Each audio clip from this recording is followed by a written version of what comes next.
Assalamualaikum warahmatullahi wabarakatuh. Selamat pagi anak-anak. Bertemu lagi dengan saya Bu Yuli ya di pelajaran matematika. Hari ini kita masih membahas mengenai persamaan dan fungsi kuadrat. Nah, kita simak sama-sama.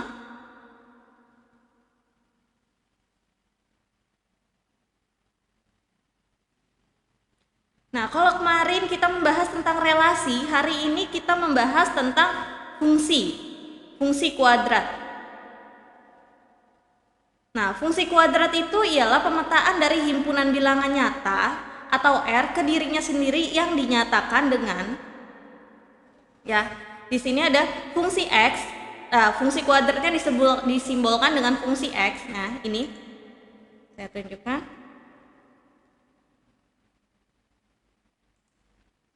Fungsi X bisa kita tulis dengan Y sama dengan AX kuadrat plus BX plus C. Nah, kemarin di rumus Al-Khawaridz dan di pertemuan sebelumnya kita juga sudah membahas rumus dasar daripada fungsi kuadrat ya, masih tetap sama, AX kuadrat plus BX plus C. Kalau kemarin kita membahas tentang bagaimana cara mencari A, B, dan C, hari ini kita membahas tentang bagaimana penyelesaiannya daripada fungsi kuadrat tersebut. Nah, di mana A, B, dan C merupakan keanggotaan daripada R dan A bukan sama dengan 0 ya. Nah, di sini kita juga akan belajar tentang grafik. Bagaimana sih grafik fungsi kuadrat? Grafik fungsi kuadrat itu bentuknya seperti parabola ya. Parabola itu bentuknya berarti melengkung ke atas atau melengkung ke bawah. Nah, di sini saya punya sifat-sifat daripada fungsi kuadrat. Kita lihat berdasarkan nilai A-nya terlebih dahulu. Yang pertama, jika kita lihat dari nilai A-nya itu berarti suatu nilai yang berada di depan variabel X kuadrat ya. Di sini jika A-nya lebih besar daripada 0, berarti sifatnya itu positif. Maka grafik atau parabolanya terbuka ke atas.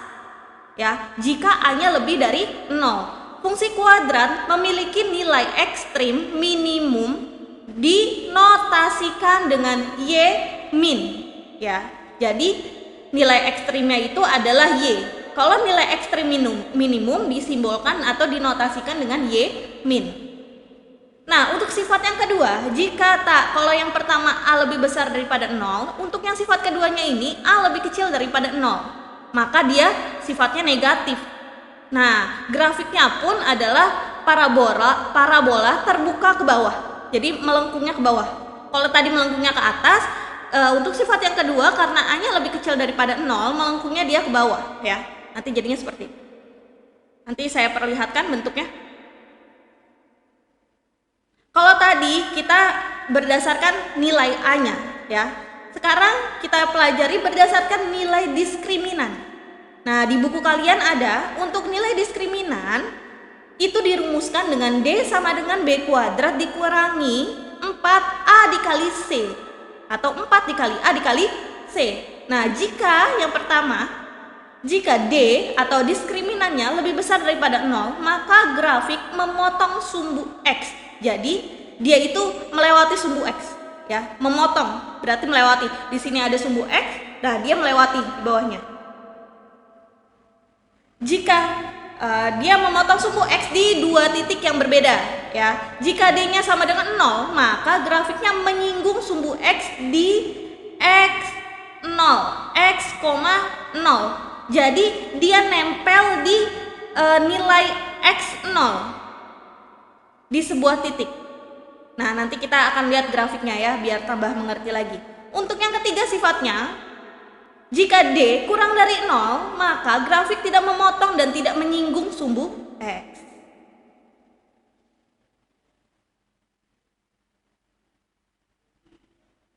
Nah, kita lihat sama-sama bentuk grafiknya. Nah, ini yang pertama. A lebih besar daripada 0 dan D lebih besar daripada 0. Nah, di sini karena A dia sifatnya adalah positif ya. Nah, ini memotong D lebih besar daripada 0. Berarti dia memotong sumbu X. Nah, ini yang disebut dengan memotong sumbu X. Ya. Nah, ini kalau nilai A-nya lebih dari 0, maka dia positif kedudukannya, berarti ada di kuadran 1. Kalau A-nya positif, ya. Nah, D-nya lebih besar daripada 0. Dia menentukan dia ini berpotongan dengan sumbu X atau tidak. Ini diskriminannya. Lebih besar daripada 0. Nah, di sini ada gambar yang kedua.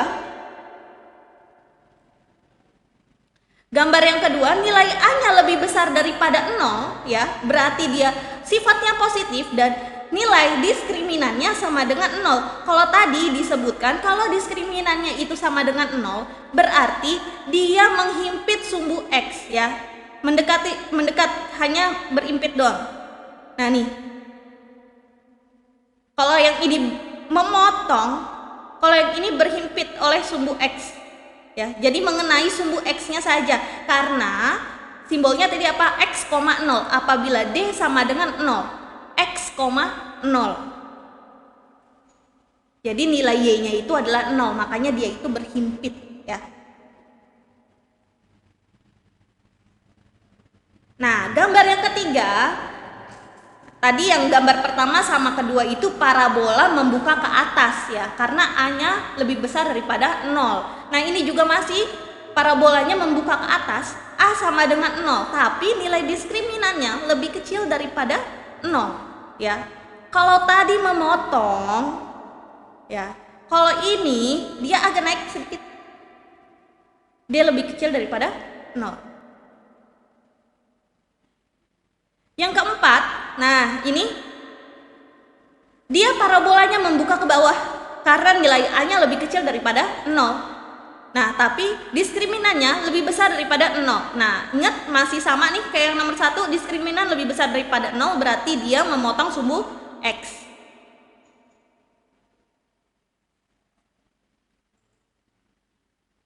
Nah, sedangkan yang kelima sama dengan yang grafik yang kedua ini, ya. Tapi bedanya hanya di nilai A-nya. Nilai A-nya lebih kecil daripada 0, berarti parabolanya membuka ke bawah, ya.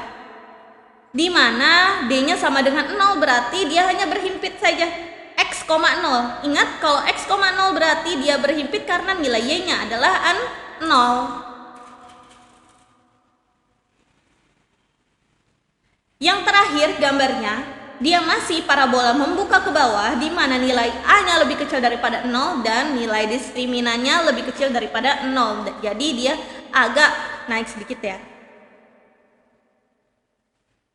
Nah, bagaimana?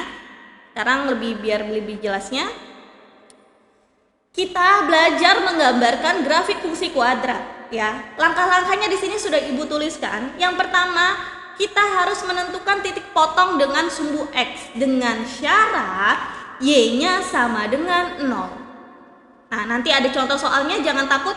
Yang kedua, langkah kedua untuk menentukan titik potong dengan sumbu Y dengan syarat X-nya sama dengan 0. Dan yang ketiga, kita menentukan sumbu simetris atau sumbu simetri, ya, dengan rumus X sama dengan.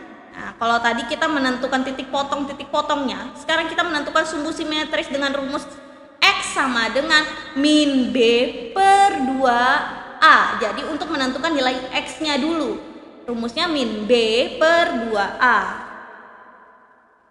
Langkah selanjutnya, yang keempat, kita menentukan nilai ekstrim. Ingat, nilai ekstrim di depan sudah saya singgung, nilai ekstrim itu adalah Y dengan rumus min D per 4A. Setelah kalian melewati langkah ke-1, ke-2, ke-3, dan ke-4, kalian sudah menemukan titik potong dengan Y-nya sama dengan 0, dibuat X sama dengan 0, dan menentukan nilai X dan nilai Y. Kalian sudah bisa menentukan koordinat titik balik atau titik puncaknya. Dari mana? Dari kalian pada saat mencari langkah ke-3 dan ke-4. Secara tidak langsung kalian telah menemukan titik baliknya atau titik puncaknya, ya, dalam kurung untuk mencari X, Y. X-nya dengan rumus min B per 2A, min D per 4A. Jika kalian memperhatikan dari langkah ketiga dan keempat itu rumusnya sama. Jadi nilainya tinggal dimasukkan ke titik puncak saja.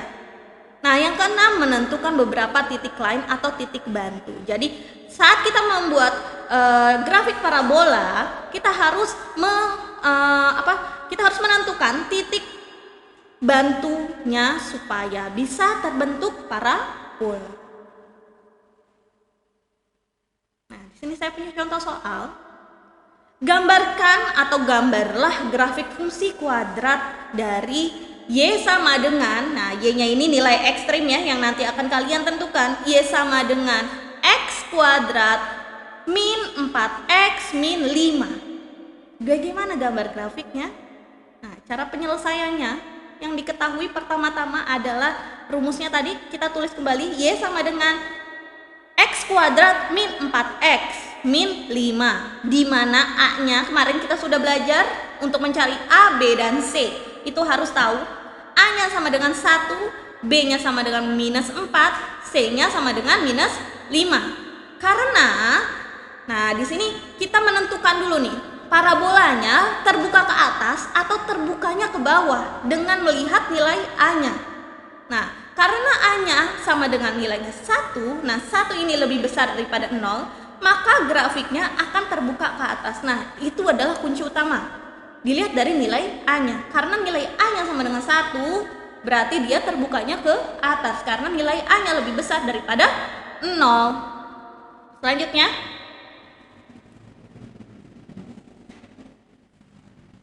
nah, di sini untuk langkah-langkah penyelesaiannya, seperti yang sebelumnya Ibu kasih tahu untuk langkah-langkahnya membuat grafik. Pertama kita harus menentukan titik potong dengan sumbu X. Ya, dengan sumbu X di mana Y-nya sama dengan 0. Nah, tadi kan rumusnya Y sama dengan di soalnya, kita masukkan di soal ya. Y sama dengan X kuadrat minus 4X minus 5 sama dengan Y sama dengan X kuadrat minus 4X minus 5. Nah, Y-nya itu kita ganti dengan angka 0 seperti ini. Kita balik ya. Di sini ibunya tadi yang di depan, saya kasih nilai Y-nya di depan. Sekarang saya tukar jadi di belakang biar lebih mudah. X kuadrat minus 4X minus 5 sama dengan seharusnya di sini Y. Tapi di sini sudah saya ganti menjadi 0 karena untuk menentukan titik potong Y-nya kita ubah menjadi 0. Nah, di pertemuan kemarin kita sudah belajar menentukan nilai X dengan menggunakan pemfaktoran. Sekarang kalian faktorkan nih. X kuadrat min 4X min 5. Faktornya jadi nilainya X plus 1 X min 5 sama dengan 0. Jadi kita sudah tahu nilai X1 dan X2 nya ya. X1 nya adalah minus 1 dari mana? Karena di sini X plus 1.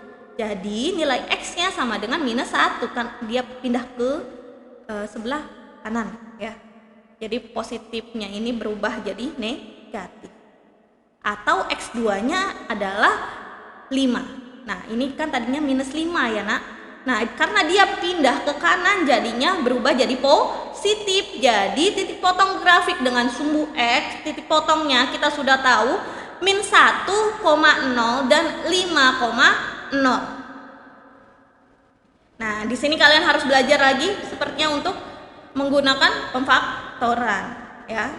Jangan lupa. Nah, di sini langkah kedua kita temukan titik potong dengan sumbu Y, di mana nilai X-nya kita ubah menjadi 0. Nah, ini ya. Ini enggak saya balik, Y sama dengan tadi kan seharusnya X kuadrat, X-nya saya ganti dengan nilai 0. Jadi 0 kuadrat minus 4 dikali 0. Kenapa 0? Karena di sini 4X ya. Saya langsung ganti 0 minus 5. Jadi Y kalau kalian 0 pangkat 0 kan 0 hasilnya. Min 5 dikali 4 ya sama dengan min 4 dikali 0 sama dengan 0. Tinggal minus 5. Jadi Y-nya adalah minus 5. Jadi titik potong grafik dengan sumbu Y adalah 0, minus 5. Nah, sampai sini kalian harus pahami dulu ya. Nah, jika kalian sudah paham di step ini, kita lanjut Ke step selanjutnya, ke langkah selanjutnya. Langkah yang ketiga, kita menentukan sumbu simetri. Ya, tadi kita udah tentukan sumbu simetrinya dengan rumus minus B per 2A. X sama dengan minus B per 2A. Nah, tadi di depan sudah diketahui nilai B sama nilai A-nya ya, nak. Minus, dalam kurung minus 4 nilai B-nya kita masukkan per 2 dikali 1. Minus 4, kalau 2 dikali 1 minus ketemu minus jadinya positif. Ingat, 4 dibagi 2 hasilnya 2. Jadi nilai X-nya adalah 2. Setelah nilai X-nya ketemu, kita cari nilai Y-nya atau menentukan nilai ekstrimnya. Nilai ekstrimnya adalah minus D per 4A sama dengan, nah, D-nya itu kita gunakan rumus yang ada di depan tadi. Ya. D kuadrat dikurang 4 dikali A dikali C. Ingat ya yang di depan ya, diskriminannya. Nah, di sini minus pakai minus per 4 dikali A. Nah, di sini minus 4 kuadrat ya. Minus 4 dikali A-nya 1 dikali C-nya minus 5. Hasilnya berapa tuh? Minus 4 kuadrat hasilnya min, kalau dikalikan dengan minus jadi 16 ya. 16 kita kurangi dengan 4. 4 kali 1 4. 16 kurang 4 12. 12 dikurangin sama minus 5 itu adalah berapa? 7 ya. Nah, terus di sini kita bagi dengan nilai 4A. Hasilnya adalah kalau kalian cari di sini minus 4, hasilnya jadinya minus 9. Kalian hitung lagi. Menentukan titik koordinatnya tinggal kita masukkan saja. Di sini 2, di sini minus 9. Nah, jadi titik koordinatnya jadi 2, minus 9. Kita tinggal masukin saja. Oke. Nih, di sininya kalian nggak boleh salah hitung ya. Nah, di sininya nggak boleh salah hitung. Kita lanjut.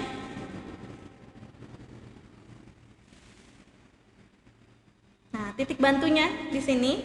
Titik bantunya saya menggunakan titik 1, nilai X-nya adalah 1, 3 dan 4. Ya, 1, 3 dan 4. Untuk menentukan titik Y, saya masukkan nilai X-nya tadi dari soal X kuadrat minus 4 ya, dikali 1 dikurang 5. Ini adalah soalnya. Ini dari soal. Jadi nilai Y-nya adalah minus 8 dan minus 5. Jadi gambar grafiknya bisa kita lihat. Nah, tadi titik bantunya di sini 1, minus 8. Nah, di sini 1, minus 8 berarti kita kasih titik di sini. Kita kasih titik bantu dulu ya. Titik bantunya 3, minus 8. 3, minus 8. Di sini kita kasih titik. Terus yang titik bantu selanjutnya 4, minus 5. Nah, di sini 4 ya.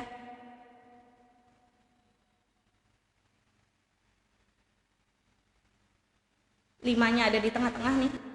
Jadi titiknya di sini.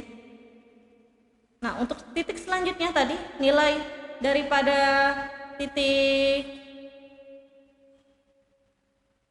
kalau kita lihat, nah titik koordinatnya di sini 2, minus 9 ya. 2, minus 9-nya kita masukkan di sini. Ini titik koordinat ya. Di sini titik koordinatnya. Lalu tadi ada berapa? 5,0. Terus di sini ada minus 1,0. Terus di sini ada 7, minus 2,7 ya. Nah, di sini juga ada. Ini hanya titik bantunya saja. Nah, akhirnya kita tahu ini gambar yang ke atas. Kita tarik garis. Nah, kalau misalkan kalian hanya mengandalkan ini dengan ini, itu juga boleh. Tapi karena dia nilai A-nya lebih besar daripada 0, dia parabolanya ke atas ya. Ini sudah benar ke atas. Terus nilai diskriminannya lebih dari 0 ya. Jadi dia memotong. Jadi dia memotong sumbu X-nya. Oke. Oke, untuk pertemuan kali ini begitu saja, sudah cukup. Kita belajar tentang tadi pembuatan daripada grafiknya ya, langkah-langkahnya juga. Jika kurang mengerti silakan dibaca kembali PowerPoint-nya atau bisa bertanya dengan ustadz atau ustazahnya. Untuk pertemuan kali ini saya kira cukup. Terima kasih yang telah menyimak video ini dengan baik. Terima kasih untuk anak-anak yang telah menonton video ini di kelas. Untuk hari ini masuk tetap semangat ya, untuk jalani setiap hari-harinya. Meskipun kita masih belum bisa bertatap muka, tapi kita masih bisa saling menyapa lewat video ini.